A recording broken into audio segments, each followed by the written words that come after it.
Wanasema nahodha mzuri hupimwa kwenye maji yenye mawimbi mazito. Hivyo katikati ya mawingu la mashabiki kukataa wasanii kwa kile kinachosemwa kuwa baadhi ya wasanii hawakuwa pamoja na vijana wa Gen Z wakati na mara baada ya machafuko ya Oktoba 29. Msanii Mario anatoa wimbo ambao kwa mujibu wake yeye anasema ni wa kufungia mwaka. Kwa upande wake, Mario ni mmoja wa wasanii ambaye anapokea lawama kutoka kwa mashabiki kupitia comments mbalimbali kwenye mitandao ya kijamii, lakini wapo waliotamani aachie wimbo wa kufungia mwaka huku wengine wakimtishia kuwa hawatomsapoti.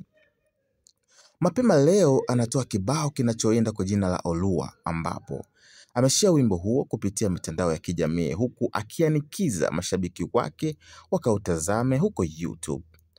Sakata la kupata viewers wachache kipindi hiki linawakumba wasanii wengi wa Bongo Flava na kusababisha baadhi ya wasanii kutetereka kutoa nyimbo kipindi hiki.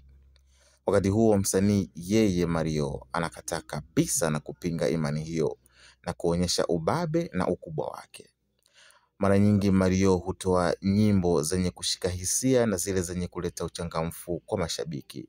Lakini vipi wakati huu?